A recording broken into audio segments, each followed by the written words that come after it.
Caught wife's affair and cheating stories $25K scam exposed. I caught her laughing about me on a call with her lover. That laugh ended our marriage. If this story grabs you, hit that like button. Drop a comment and subscribe to Viora for more heart-wrenching tales that cut deep. I'm Wesley Holt, 38, a financial advisor in Raleigh, North Carolina. Not a Wall Street tycoon, but I've built a solid life, $3 million in assets. A restored Craftsman home and 5 points a Range Rover for me, and a BMW X5 for my wife Natalie. She's 36, a corporate event planner with a razor-sharp wit, and a smile that closes deals faster than I close portfolios. We met at a charity gala in Durham, her orchestrating the night, me fumbling a bourbon-fueled pickup line. 7 years later, we're the couple everyone envies, hosting cookouts, sailing on Jordan Lake, no kids, but a golden retriever named Finn, who's better behaved than most people. Life's good, or so I thought. Natalie's the spark in any room. Charming clients cracking jokes, keeping our social calendar packed. I'm the steady hand crunching numbers, managing investments for mid-tier firms, and keeping our finances tight. We balance each other, or we did. Her brother Jared Vaughn is the only thorn. A 33-year-old entrepreneur who's been launching a craft brewery for 5 years. Jared's always got a handout.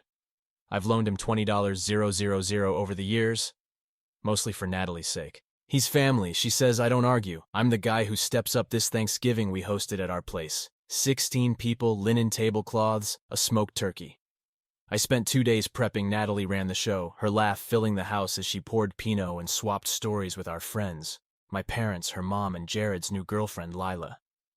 I was in my element, carving the bird, passing yams, playing host. Then it happened.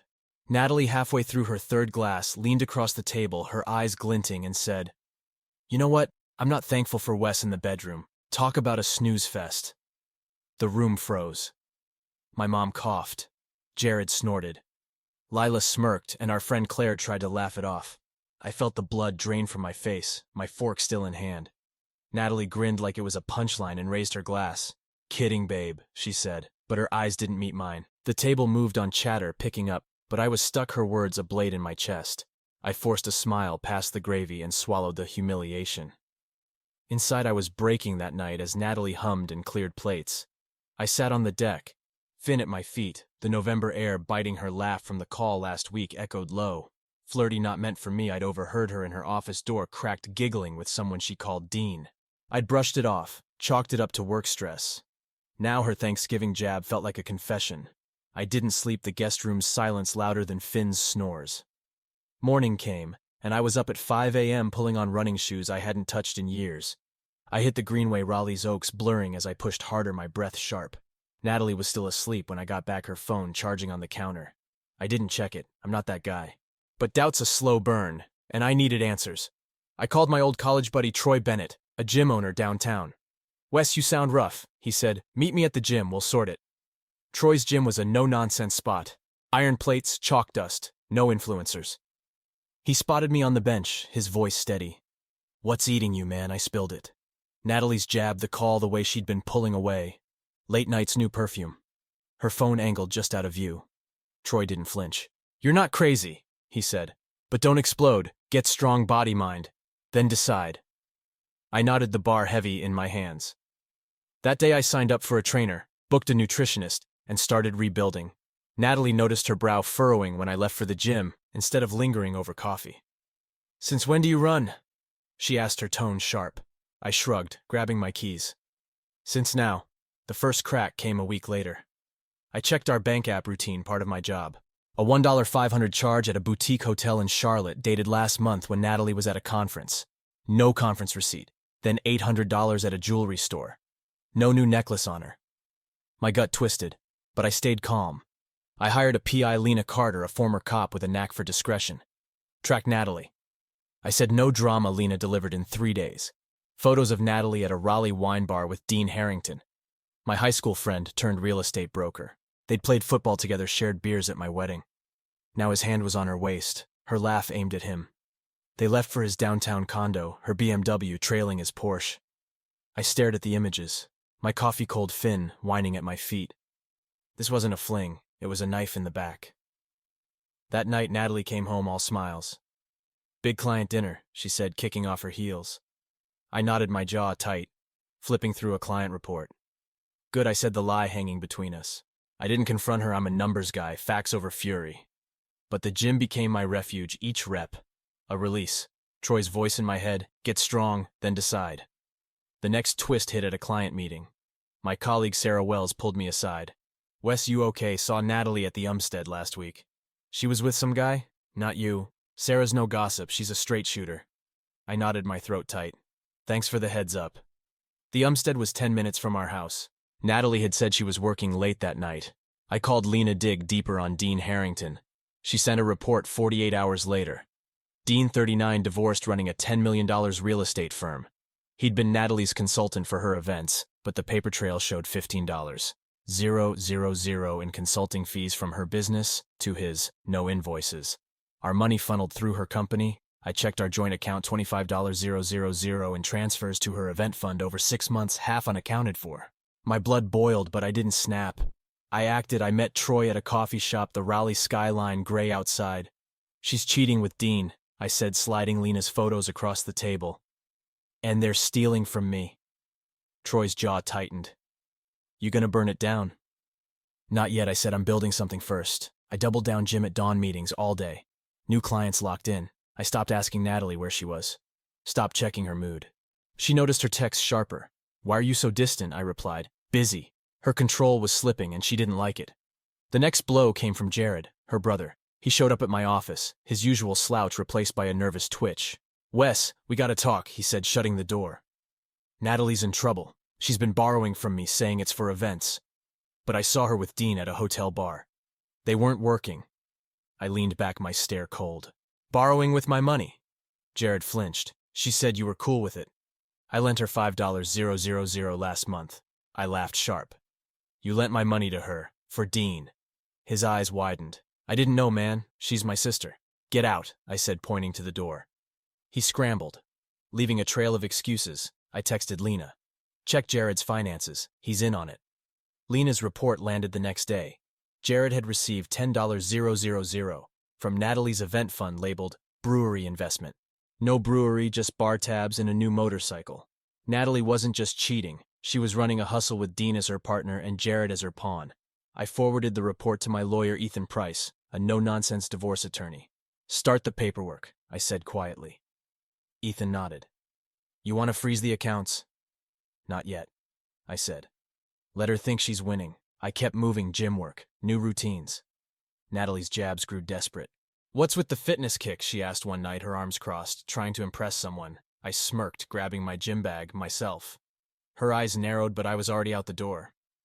At the gym, Troy introduced me to his cousin Mia, a cybersecurity analyst. Heard you're dealing with some BS. She said, her voice blunt. Need a digital sweep. I hired her on the spot. Mia hacked. Natalie's burner phone, pulling texts with Dean Wes, is clueless. We're good for the Raleigh gala. Another need, another $10K for the vendor. The gala was Natalie's next event, a $50,000 contract I'd helped fund. Dean was listed as a sponsor, his firm pocketing half. I didn't confront her. I called Sarah. You're on Natalie's gala committee, right? Keep an eye on her. Sarah agreed, no questions. The next day she texted Natalie's pushing Dean's firm for exclusive catering, smells off. I forwarded it to Mia, who traced the catering company to Dean's cousin, a shell with no kitchen. Natalie wasn't just cheating, she was laundering my money through her events. The final twist came at a barbecue at Claire's house, our friend from Thanksgiving. Natalie was late, claiming a client emergency. I mingled Finn at my heels when Claire pulled me aside, her voice low. Wes? I didn't want to say anything, but Natalie's been weird. She's been crashing at Dean's condo after meetings. I saw her car there last night. I nodded, my chest tight. Thanks, Claire. She hesitated. There's more. Jared's been bragging about some big deal with Natalie. Said they're set for life. I drove home, the Raleigh skyline a blur. Natalie was there sipping wine, all smiles. Good time, she asked, her tone probing. Great, I said, grabbing a beer.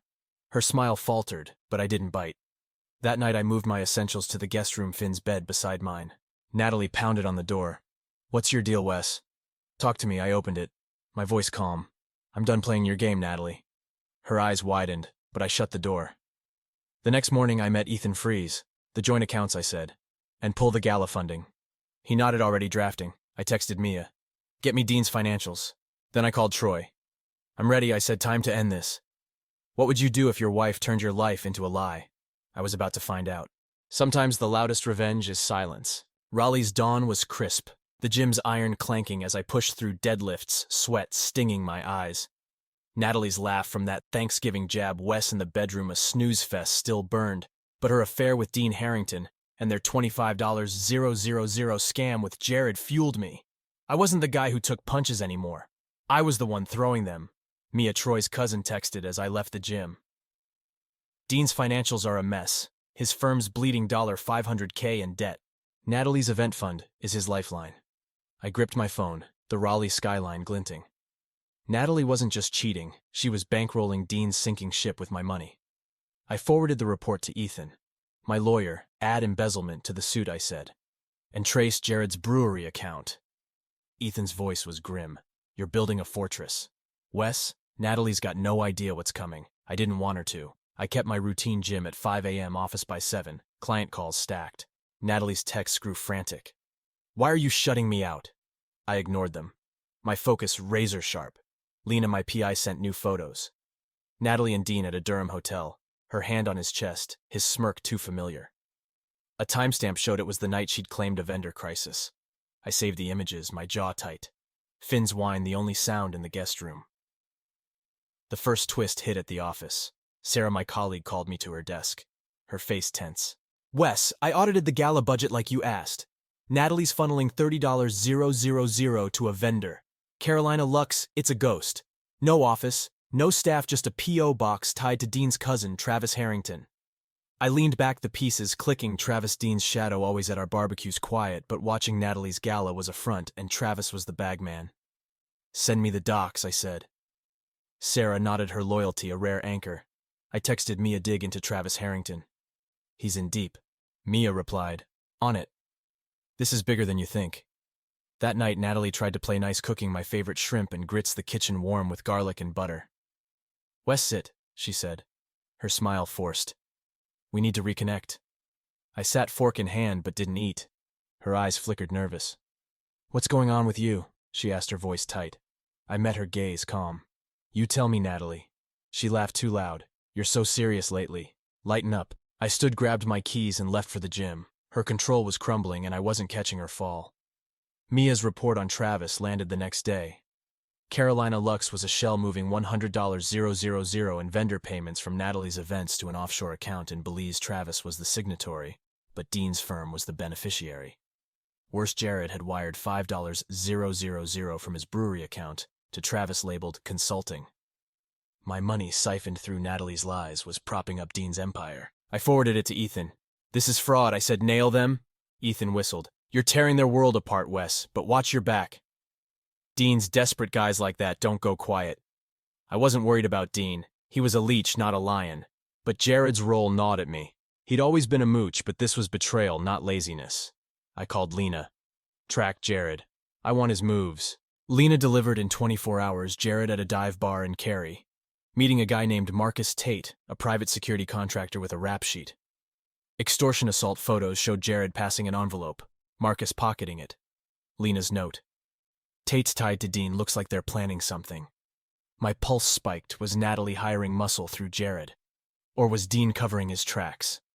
I met Troy at his gym, the air thick with chalk. Jared's working with a fixer, I said, showing him Lena's photos. This isn't just an affair, it's a setup. Troy's eyes narrowed. You thinking they're coming for you? Maybe, I said, or they're cleaning up before I blow it open. He clapped my shoulder. Stay sharp, you're not alone. I nodded, but alone was how I felt. Finn's steady gaze was my only constant. That night I checked the bank app, another $2,000 gone from Natalie's event fund. No explanation. I texted Ethan, freeze it now. He replied, done, she'll notice tomorrow. She did. Natalie stormed into my home office at 7 a.m., her phone in hand. Wes, what the hell, the account's locked, I've got vendors to pay. Her voice was shrill, her hair wild. I leaned back calm. Vendors or Dean? Her face paled, but she recovered, laughing. You're paranoid, it's work, Wes. Fix this work, I said, standing. Like the $30,000 to Carolina Lux, or the $5,000 Jared sent to Travis. Her eyes widened just a flicker, then she doubled down. You're spying on me, that's low. I stepped closer, voice steady. Lowe's cheating with Dean Lowe's stealing my money. I'm done, Natalie.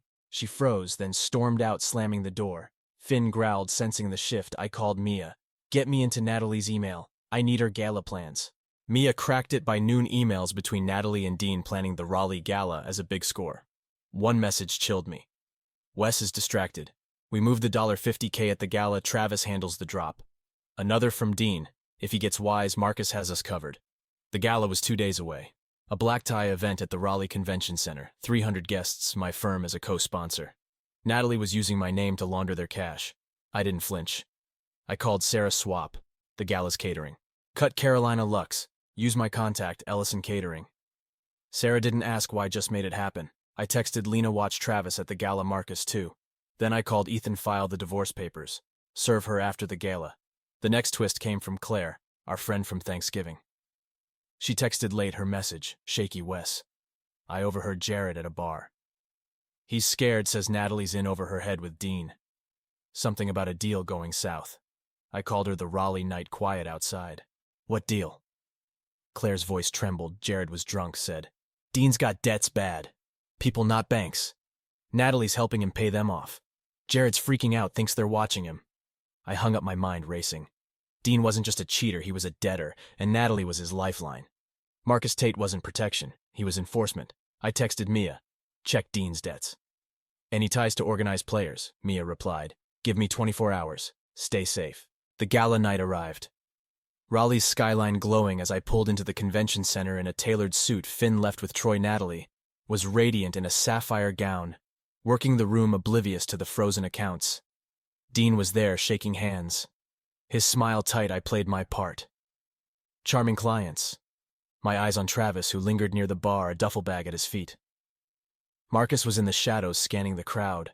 Sarah whispered as we passed, Ellison's Catering is in. Travis tried to push back, but I shut him down. I nodded, my pulse steady. Lena texted, Travis just met Marcus outside, bags in a black SUV. I slipped out, the night air cool, and spotted the SUV in the lot. Travis climbed in, Marcus at the wheel. I texted Lena. Follow them, get plates inside. Natalie grabbed my arm. Her smile forced. Wes, you're acting weird. What's wrong? I pulled away, my voice low. Ask Dean. Her face fell, but I walked off, joining a client group. The gala rolled on, music swelling, but I felt the storm coming. Mia's report hit at midnight as I left the gala. Dean owes $200K to a loan shark, Victor Crane, tied to a Charlotte syndicate. Natalie's payments are keeping him alive. Marcus is Crane's muscle. I forwarded it to Ethan at extortion, I said, and tip the feds. The next morning, Natalie was gone. When I woke, her closet half empty. A note on the counter read, Wes, I'm sorry, I didn't mean for this. I crumpled it. Finn's tail thumping. Lena called Travis, and Marcus dropped the bag at a warehouse in Durham. Feds raided it, $50K in cash, fake invoices. They've got Travis. Marcus bolted. I leaned against the counter. The house too quiet. Natalie was running. Dean was cornered, and Jared was a loose end. But Claire's words stuck. Natalie was in over her head. Was she a mastermind or a pawn? I called Troy. I need a safe spot. I said, this isn't over. He met me at a cabin on Jordan Lake, Finn in tow. You're a damn warrior, Wes, he said, handing me a beer. What's next? I stared at the water, the horizon dark. I find her, and I end it. But there was a shadow I hadn't seen. Mia texted as the sun set. Natalie's phone pinged in Charlotte. She's with Dean, and Crane's people are watching. The lake's stillness mocked me. Natalie wasn't just running, she was trapped, and I was still in the crosshairs. The cabin's porch overlooked Jordan Lake, its dark water mirroring the November sky. Finn lay at my feet, his ears twitching as I gripped a beer. Mia's text burning in my mind. Natalie's in Charlotte. With Dean, Crane's people are watching. Natalie's affair with Dean Harrington, her $25,000 scam with Jared, and their ties to Victor Crane's syndicate weren't just a betrayal, they were a trap, and I was still a target. I'd frozen her accounts, tanked her gala hustle, and tipped the feds, but Natalie was running, and Crane's muscle, Marcus Tate, was out there. I wasn't Wesley Holt, the guy who took hits, anymore. I was the one calling the shots. Troy handed me another beer, his voice low. You're in deep, Wes. Crane's not some street thug. He's got reach. You sure you want to chase Natalie? I stared at the lake, my jaw tight. She's got answers, and I'm done being played. He nodded, no judgment. I've got a guy in Charlotte, ex-Marine, runs security, name's Caleb Reed. He'll back you up. I called Caleb that night, the cabin's silence heavy. Need eyes on Natalie and Dean, I said. They're with Victor Crane's crew. Can you move fast? Caleb's voice was gravelly. All business. Send me what you've got. I'm in. I forwarded Lena's photos and Mia's report on Crane's syndicate. $200. 000 in debt. Dean owed Natalie's event fund as his lifeline. Marcus as the enforcer. Caleb texted back in an hour. Got a hit. Natalie's at a motel off I-85. Dean's with her. Crane's guys are circling Black Escalade. 2 men. Stay put till I scout. I didn't stay put. I packed a bag, left Finn with Troy, and drove my Range Rover to Charlotte the highway. A blur of headlights. Raleigh was behind me at Skyline, a memory of Natalie's Thanksgiving jab. Wes in the bedroom, a snooze fest. Her words had cracked me open, but her affair and scam with Dean had forged me into something harder. I wasn't chasing her for love. I was chasing the truth. Caleb met me at a diner in Charlotte, the kind with flickering neon and coffee that tastes like regret. He was built like a tank, his eyes scanning the lot. Natalie's at the Starlight Motel room 214, he said, sliding a burner phone across the table. Dean's in and out, meeting Crane's guys. Marcus is there armed. Feds are sniffing, but Crane's slippery crypto accounts, shell companies. Natalie's their weak link. I nodded, my coffee untouched. She's running. Why stay with Dean? Caleb leaned in, voice low. She's not running. She's negotiating. Overheard her on a tapped call. She's offering Crane, your firm's client list, $3 million in assets to buy Dean's debt. She thinks it'll save them. My blood froze. My firm, my life's work was her bargaining chip. She's selling me out. I said, my voice flat. More than that, Caleb said. Jared's with her. He's pushing the deal. Says he's got access to your servers. Jared, Natalie's mooch of a brother, who'd siphoned $10,000 from her event fund for his fake brewery. Now he was hacking my firm. I texted Mia, check my servers for breaches. Jared's involved. Then I called Ethan, my lawyer. Natalie's trying to sell my client list to a syndicate. Jared's helping lock the servers. Now Ethan's voice was sharp. Done. I'm looping in the FBI. They've got Travis Harrington in custody, spilled on Crane's operation. You're on their radar. Wes, stay low. I drove to the Starlight Motel. Caleb tailing in his F-150. The lot was dim. The Escalade parked near room 214. Natalie's BMW was there. Dean's Porsche beside it. I stayed in the shadows, Caleb's burner buzzing. Marcus is inside with Natalie. Dean's meeting Crane at a warehouse off Tyvala. Move now, or wait for feds, I texted back. Now. I wasn't waiting for the feds to clean my mess. Caleb signaled, and we crept to room 214's window. The blinds cracked. Natalie sat on the bed, her face pale. Marcus looming over her, a gun on his hip. Jared was at a table typing on a laptop, my firm's logo on the screen. My stomach churned. They were in my servers pulling client data. Caleb whispered, "We go hard or we go quiet." Quiet, I said, my heart pounding. I picked the lock skills from a misspent youth, and we slipped inside Caleb's Glock. Ready, Marcus spun, reaching for his gun, but Caleb was faster, pinning him to the wall. "Move and you're done," Caleb growled. Natalie gasped, her eyes wide. Jared froze, the laptop glowing. Natalie stammered, standing. "This isn't what it looks like." I grabbed the laptop, my voice ice. "You're selling my firm to Crane? You and Jared, it's exactly what it looks like." Jared's hands shook. "She made me. Wes said it was the only way to save Dean." Natalie lunged for the laptop, but I yanked it back. "Save Dean," I said. "You're saving yourself. You've been stealing from me for months. Natalie, you and your lover." Her face crumpled, tears falling. "I didn't want this. Dean's debts, they're killing us. Crane's people, they'll hurt us if we don't pay." I laughed, cold. "You think Crane's the problem? You're the one who broke us." Caleb cuffed Marcus, his phone. Buzzing feds were 10 minutes out. I copied the laptop's data to a USB, Mia's voice in my head. "Back it up." Natalie sank onto the bed, sobbing. Jared stared at the floor, useless. I turned to leave, but Caleb grabbed my arm. "Escalade's moving. Crane's guys are here." We bolted. Caleb dragging Marcus, me, clutching the laptop. The Escalade roared into the lot. 2 men jumping out, guns drawn. Caleb fired a warning shot, scattering them, and we dove into my Range Rover. I floored it, the motel shrinking in the rear view, Marcus cursing in the back. Natalie and Jared were left behind, their fate with the feds. Caleb directed me to a safe house in Gastonia, a rundown duplex with boarded windows. "Feds'll pick up Marcus," he said. zip-tying him to a chair. You got what you need. I nodded, the USB heavy in my pocket. The laptop held Natalie's emails, Jared's server breach, and Crane's demands, proof to bury them. But a new twist hit as we waited. Mia called, her voice tense. Wes, your servers weren't just breached by Jared. Someone else was in there, pro level, not amateur. Traced it to a VPN in Atlanta. It's not Crane. I froze, the duplex's stale air thick. Who working on it? Mia said. But they've got your client list, financials, everything. This is bigger than Natalie. My mind raced. Natalie's scam, Dean's debts. Crane's syndicate, were they a front for something else? I texted Ethan. FBI needs to know, second hacker, Atlanta VPN. Then I called Lena, find Dean. He's with Crane. Lena reported back in an hour.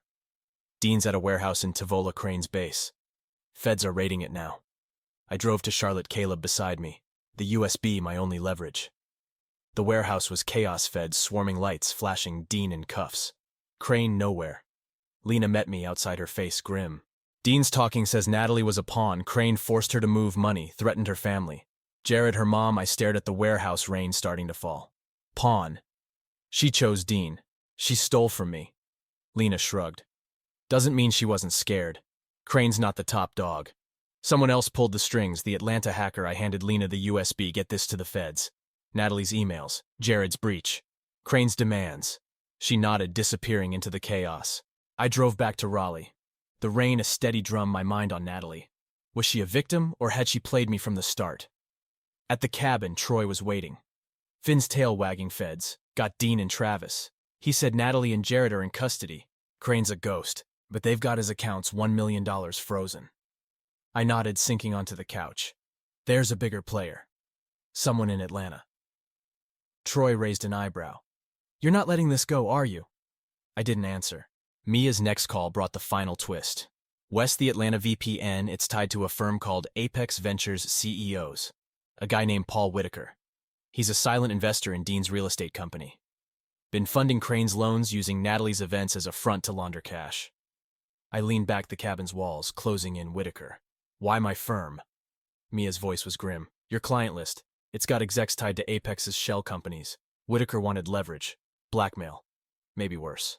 Natalie was their way in, but you shut it down. Paul Whitaker, a shadow behind Crane Dean. And Natalie, I'd stopped their scam, but Whitaker was out there. My firm's data in his hands. I texted Ethan, Apex Ventures, Paul Whitaker. FBI needs to move. Then I called Caleb. You up for one more job? He laughed. Thought you'd never ask. The feds raided Apex's Atlanta office a week later. Whitaker arrested, his crypto wallets seized. Natalie's testimony sealed Crane's indictment, but she and Jared faced fraud charges. Dean cut a deal, ratting on Travis for leniency. My firm survived, servers, scrubbed clients secure. I sold the Raleigh house, moved to a condo downtown Finn. My only roommate, I stood on the condo's balcony, Raleigh's skyline sharp against the dusk. Natalie's note. I'm sorry, I didn't mean, for this was ash in my memory. She'd chosen Dean, chosen Crane, chosen lies. But Whitaker's shadow lingered. Had I stopped him or just slowed him down, I'd rebuilt my life, but the cost was everything. Trust, love, home. What do you do when betrayal runs deeper than you ever imagined? Did I win or just survive? The strongest hearts break the quietest. Like what you heard. Hit that like button, share your thoughts in the comments, and subscribe to Viora, because the next story might just be your favorite one yet.